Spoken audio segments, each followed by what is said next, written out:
If you want to replace a color in Photoshop in a way that stays editable, clean, and non-destructive, this is the method you need to know. In this tutorial, I'm going to show you the pro standard workflow for swapping colors using a hue and saturation adjustment layer, and then refining it with a layer mask so you can control exactly what gets changed and what stays protected. This is one of the best techniques for changing colors without damaging your original image, and it's perfect for product photos, clothing edits, design mockups, and creative photo editing. If this video helps you out, make sure to hit like and subscribe for more Photoshop tutorials just like this. Alright, let's jump in. First, open your image in Photoshop. The key here is that we are not going to paint directly on the photo or permanently alter the pixels. Instead, we're going to use an adjustment layer, which gives us full control later if we want to come back and fine-tune the result.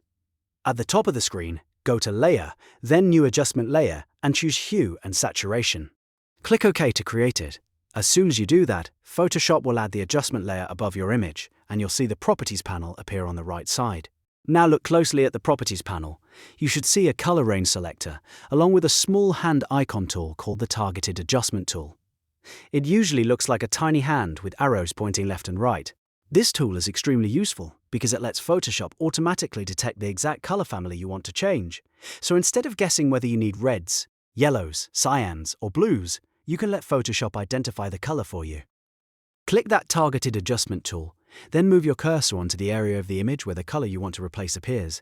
Click directly on that color. Photoshop will immediately isolate the related color channel, and you'll often see it switch from master to a specific range like reds, yellows, or blues.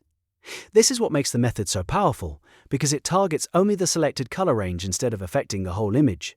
Next, find the Hue slider. This is the main control for replacing the color. Drag the Hue slider left or right and watch the selected color shift in real time. If you move it far enough, you can completely transform the color into something new.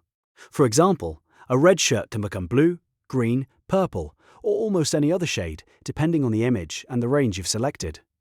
As you adjust it, keep an eye on the overall look so the new color still feels natural and believable. If the change looks too strong or too weak, you can keep refining it using the other sliders as needed. Saturation controls how intense the color appears, and lightness controls how bright or dark it is. In many cases, just a small hue shift combined with a slight saturation adjustment is enough to create a clean professional result. The goal is not just to replace the color, but to make the edit blend smoothly into the image. Now here's the pro part that makes this method even better. Because you used an adjustment layer, you can mask out any areas that were affected accidentally. Maybe Photoshop changed a shadow, a highlight, or part of the background that you didn't want touched. That's where the layer mask comes in. Click the white layer mask thumbnail attached to the adjustment layer. Then select the brush tool by pressing B on your keyboard. Make sure your brush color is black because black hides the adjustment on the mask. With the black brush selected, paint over the areas you want to protect. As you brush, Photoshop will remove the color change from those spots without deleting the effect everywhere else. If you go too far, switch your brush color to white and paint the effect back in. That's why masking is so useful. It gives you precise control and it keeps the workflow completely reversible. If you need even more accuracy, zoom in and work slowly around the edges. This is especially helpful with hair, clothing seams, product packaging, or any object that has texture or mixed lighting. The more carefully you mask, the more professional your color replacement will look. And since everything is non-destructive, you can always return later and adjust the hue, saturation, or mask at any time. So the full workflow is simple. Create a hue and saturation adjustment layer.